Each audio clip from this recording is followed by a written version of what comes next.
அம்பேத்கர் அவர்களை பத்தி யோசிக்கும் போது கண்டிப்பா சட்டம் ஒழுங்கு சமூக நீதியை பத்தி யோசிக்காம இருக்கவே முடியாது. இன்னைக்கு மணிப்பூர்ல என்ன நடக்குதுன்னு நம்ம எல்லாருக்குமே தெரியும். ஆனா அதை பத்தி கொஞ்சம் கூட அதை கண்டுக்காம ஒரு அரசு மேல இருந்து நம்மள ஆண்டுகிட்டு இருக்கு.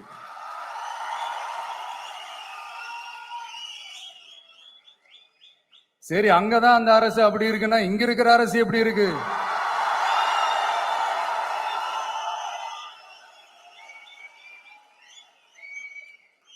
இங்க நம்ம தமிழ்நாட்டுல வேங்கை வயல்னு ஒரு ஊர்ல என்ன நடந்துச்சுன்னு நம்ம எல்லாருக்குமே தெரியும். சமூக நீதி பேசுற இங்க இருக்கிற அரசு அதுக்கு எந்த விதமான ஒரு நடவடிக்கை எடுத்த மாதிரியே எனக்கு தெரியலையே. இவ்வளவு காலங்கள் தாண்டி, இத்தனை வருஷங்கள் தாண்டி ஒரு துரும்ப கூட கிள்ளி போடலையே. அதுதான் இதெல்லாம் இன்னைக்கு அம்பேத்கர் அவர்கள் இன்னைக்கு பார்த்தாருன்னா வெக்கப்பட்டு தலை குனிஞ்சு போவார்ல.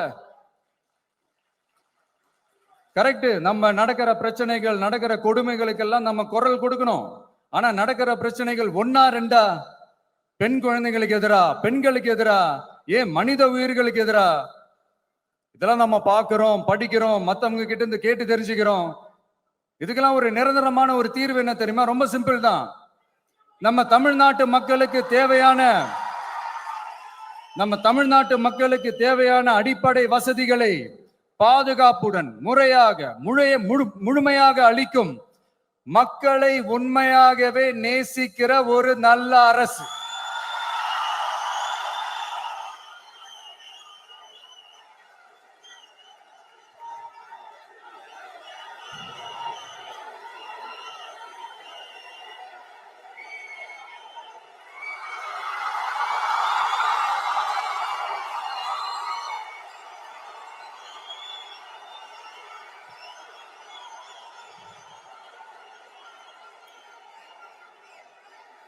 அதான் சொன்னேன், இது அமைஞ்சிட்டாலே போதும்.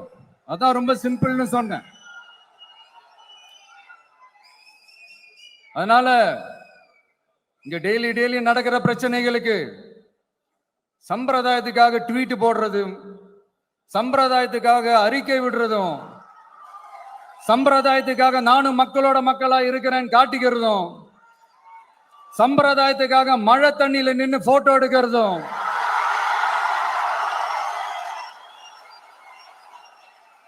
எனக்கு அதுல கொஞ்சம் கூட உடன்பாடே இல்லை. பட் என்ன பண்றது, நம்மளும் சம்பிரதாயத்துக்காக சில நேரத்தில் அந்த மாதிரி செய்ய வேண்டியதா போயிடுது. அதாவது என்ன சொல்ல வரேன்னா, மக்களோட உரிமைகளுக்காகவும் அவங்களோட உணர்வு பூர்வமாக இருக்கணும். என்ன ஒவ்வொருத்தரும் அவங்க குடும்பத்துல ஒருத்தனா நினைச்சிட்டு இருக்கிற அவங்க தமிழ்நாட்டுல அவங்களுக்கு எங்க என்ன பிரச்சனை நடந்தாலும் அவங்களோட உரிமைகளுக்காகவும் அவங்களோட உணர்வு பூர்வமாக இருப்பேன். எப்பவுமே அப்படிதான் இருப்பேன்.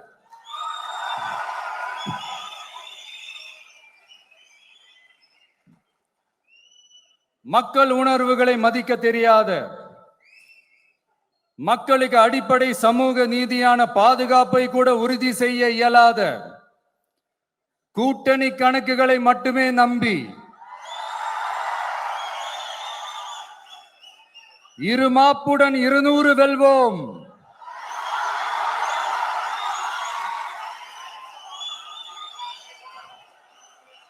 என்று எகத்தால முழக்கமிடும் மக்கள் விரோத ஆட்சியாளர்களுக்கு என் மக்களோடு இணைந்து நான் விடுக்கும் எச்சரிக்கை,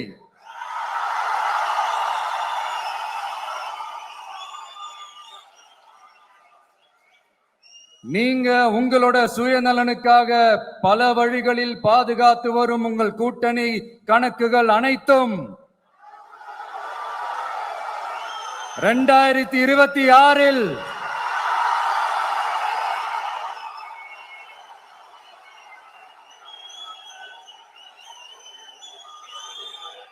மக்களே மைனஸ் ஆக்கி விடுவார்கள்.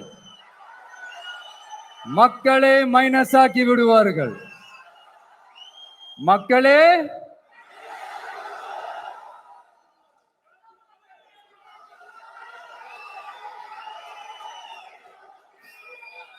எனக்கு இந்த வாய்ப்பு கொடுத்த விகடன் குழுமத்திற்கும் வந்திருக்கும் பெரியோர்களுக்கும் சான்றோர்களுக்கும் மீண்டும் என்னுடைய வணக்கங்கள், மீண்டும் என்னுடைய நன்றிகள். கடைசியா ஒரே ஒரு விஷயம்,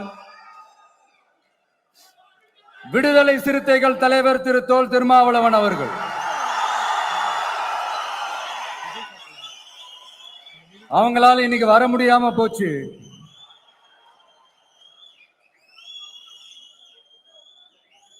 அம்பேத்கர் அவர்களுடைய புத்தக வெளியீட்டு விழாவிற்கு கூட அவரால் கலந்துக்க முடியாத அளவிற்கு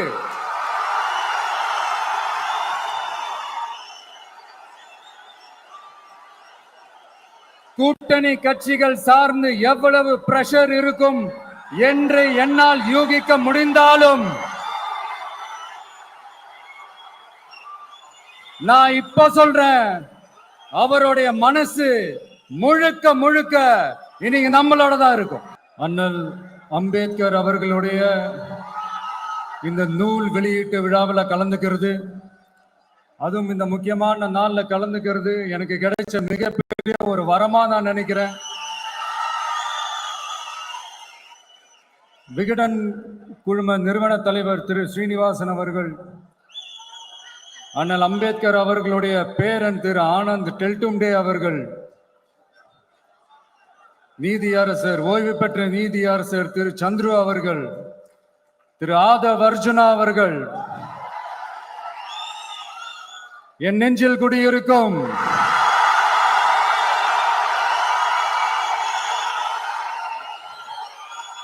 என்னுடைய நண்பா நண்பிகள், தோழா தோழிகள்,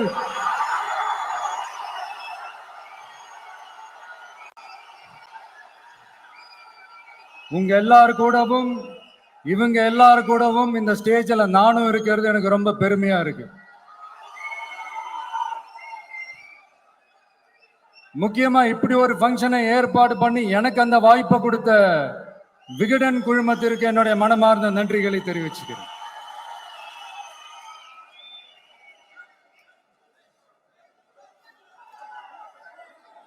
இன்னைக்கும் நிறைய பேர்கிட்ட உங்க ஃபேவரட்டான ஹாலிடே டெஸ்டினேஷன் எதுன்னு கேட்டீங்கன்னா நியூயார்க் சிட்டின்னு சொல்லுவாங்க. ஏன்னா அங்க போய் ஒரு 2-3 நாள் தங்கிட்டு வர்றதே அது ஒரு பெரிய ஸ்டேட்டஸ் ஆகவும் ஒரு பெரிய அச்சீவ்மெண்ட் ஆகவும் நினைப்பாங்க. ஆனா 100 வருஷத்துக்கு முன்னாடியே நியூயார்க்லாம் போய் அங்க உலக புகழ் பெற்ற கொலம்பியா யூனிவர்சிட்டிலலாம் போய் படிச்சு டாக்டர் பட்டம் வாங்கி சாதிச்ச ஒரு அசாத்திய மாணவர் ஒருத்தர் இருந்தார். அது கூட பெருசு இல்ல, அவர் எந்த சூழ்நிலையில அங்க போய் படிச்சு சாதிச்சாருன்றதுதான் மிகப்பெரிய விஷயம். அன்னைக்கு அந்த மாணவரை, நீ இந்த சாதியில பிறந்திருக்கிற, உனக்கெல்லாம் படிக்கிறதுக்கெல்லாம் தகுதி இல்லை, நீ எல்லாம் எதுக்கு ஸ்கூலுக்கு வர, அப்படி இப்படின்ட்டு அவர் வாழ்ற சமூகமே அவரை தடுத்துச்சு. அதையும் மீறி அந்த மாணவர் பள்ளிக்கூடம் போனா சக மாணவர்களுடன் சரிசமா உட்கார்ந்து படிக்க அவருக்கு அனுமதி இல்லை. தாக எடுத்தா தண்ணி கூட குடிக்க முடியல. அப்படி அத்தனை சக்திகளும் அவருக்கு எதிராக இருந்தது.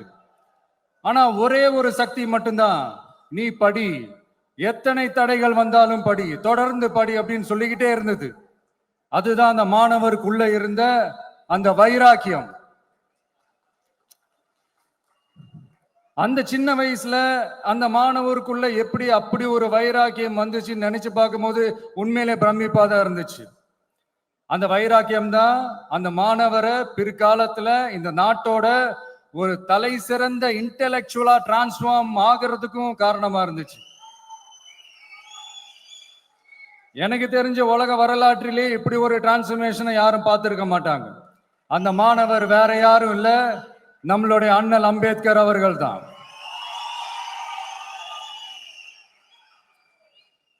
வன்மத்தை மட்டுமே தனக்கு காட்டிய இந்த சமூகத்திற்கு அவர் திருப்பி என்ன செஞ்சாரு அப்படின்னு அதை படிச்சு பார்க்கும்போது உண்மையிலே மெய்சில் இருக்க வச்சுது. பிறப்பால் நாம் அனைவரும் சமம், நீ எந்த சாதியில பிறந்திருந்தாலும் எந்த மதத்தை பின்பற்றினாலும் சட்டத்தின் முன் நாம் அனைவரும் சமம் அப்படிங்கிற ஒரு உயரிய கோட்பாட்டை உறுதி செய்யும் நம் நாட்டின் அரசியல் சாசன சட்டத்தை வழங்கி நம்ம நாட்டில் இருக்கிற எல்லாருக்குமே ஒரு பெருமை தேடி தந்தவர். இன்னைக்கு ரிலீஸ் பண்ற இந்த புக்ல எல்லோருக்குமான தலைவர் அம்பேத்கர் அப்படின்ற அந்த புக்ல ஒரு 100க்கும் மேற்பட்ட கட்டுரைகள், நேர்காணல்கள் எல்லாமே இருக்குது. அதுல என்ன ரொம்ப யோசிக்க வச்சது அவர் எழுதின அந்த பயோகிராஃபி தான். வெயிட்டிங் ஃபார் அ வீசா அதுக்கு தலைப்பு வச்சிருந்தார். அதுல அவர் லைஃப்ல ஃபேஸ் பண்ண விஷயங்கள், அவரை பாதிச்ச விஷயங்கள் எல்லாமே கிட்டத்தட்ட ஒரு 6 சம்பவங்கள் பத்தி அதுல குறிப்பிட்டிருந்தார். அதுல ஒரு 2 விஷயம் என்ன ரொம்ப பாதிச்சது என்னன்னா, அதுல ஒண்ணு, அவருக்கு 9 இயர்ஸா இருக்கும் போது அவரும் அவருடைய பிரதரும் வெளியூர்ல இருக்கிற அவங்க அப்பாவை பார்க்கறதுக்காக போறாங்க. அப்ப ட்ரெயின்ல இருந்து இறங்கி இந்த மாட்டு வண்டிக்காக வெயிட் பண்ணிட்டு இருக்கும்போது ஒருத்தர் கூட அவங்கள ஏத்திட்டு போறதுக்கு தயாரா இல்ல. ஏன்னா அந்த அளவுக்கு தீண்டாமை கொடுமை. அப்போ கொஞ்சம் எக்ஸ்ட்ரா பணம் காசெல்லாம் கொடுக்குறோன்னு ஒரு வண்டிக்காரர் ஒத்துக்கிறாரு.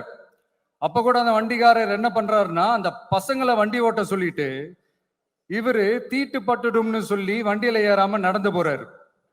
அந்த நாள் முழுக்க அந்த பசங்களுக்கு குடிக்க தண்ணி கூட கொடுக்காம அந்த டிராவல் எவ்வளவு கொடுமையா இருந்துச்சுன்னு சொல்லி அதுல மென்ஷன் பண்ணியிருந்தார். ரெண்டாவது, அதே அம்பேத்கர் அவர்கள் அமெரிக்கா பிரிட்டன்ல எல்லாம் போய் படிச்சு டாக்டர் பட்டம்லாம் வாங்கி சாதிச்சு ஒரு பெரிய வழக்கறிஞரா இந்தியாவுக்கு திரும்ப வராரு.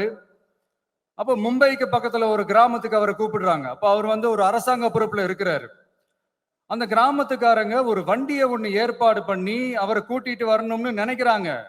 ஆனா அந்த வண்டி ஓட்டுறவரு அவருக்கு சமமா உட்காந்து வண்டி ஓட்டுறதுக்கு யோசிக்கிறாரு, மறுக்கிறாரு. ஒரு லண்டனுக்கு போய் ஒரு பாரிஸ்டர் பட்டம் வாங்கிய அம்பேத்கரை விட ஒரு வண்டி ஓட்டுறவர் தன்னை உயர்ந்தவனா நினைக்கிறார். அதுதான் அந்த சமூக கொடுமை தான் அவரை சமத்துவத்துக்காக போராட வச்சது. எனக்கு ஒரு டவுட்டுங்க, இன்னைக்கு திரு அம்பேத்கர் அவர்கள் உயிரோட இருந்திருந்தா என்ன நினைப்பாரு? இன்னைக்கு இருக்கிற நம்ம இந்தியாவை பார்த்து அவர் பெருமைப்படுவாரா, இல்ல வருத்தப்படுவாரா, இல்ல அப்படியே வருத்தப்பட்ட எதை நினைச்சு வருத்தப்படுவாரு? இன்னைக்கு நம்ம நாடு முழு வளர்ச்சி அடையணும்னா ஜனநாயகம் காக்கப்படணும். அந்த ஜனநாயகம் காக்கப்படணும்னா அரசியல் அமைப்பு சட்டம் காக்கப்படணும். அதுக்கான பொறுப்பு, அந்த கடமை நம்ம ஒவ்வொருத்தருக்கிட்டையும் இருக்கணும்னு தோணுச்சு. அந்த பொறுப்போடும் அந்த கடமையோடும் தான் இதை நான் ஆணித்தரமா சொல்றேன். ஜனநாயகத்தை நாணிவேர் ஃப்ரீ அண்ட் ஃபேர் எலெக்ஷன்ஸ், சுதந்திரமான மற்றும் நியாயமான தேர்தல். தேர்தல் நியாயமா நடக்கலன்னு நான் சொல்ல வரல, பட் சுதந்திரமாகவும் நியாயமாகவும் தான் தேர்தல் நடக்குது அப்படிங்கிற அந்த அசைக்க முடியாத நம்பிக்கை நம்ம ஒவ்வொரு இந்தியனுக்கும் இருக்கணும்னு தோணுச்சு. அது அமையணும்னா தேர்தல் ஆணையர்கள் கான்சென்சஸ், அதாவது ஒருமித்த கருத்து அடிப்படையில் மட்டும்தான் நியமிக்கப்பட வேண்டும் அப்படின்றத என்னுடைய ஒரு வலிமையான ஒரு கோரிக்கை. இரண்டாவது, ஏப்ரல் 14 அண்ணல் அம்பேத்கர் அவர்களுடைய பிறந்த நாள். அன்னைக்குதான் நம்ம ஒட்டுமொத்த இந்தியர்களுக்குமான ஜனநாயக உரிமைகள் பிறந்த தினம். அதனால அந்த டேட்டை இந்தியாவோட ஜனநாயக உரிமைகள் தினமா அறிவிக்கணும்.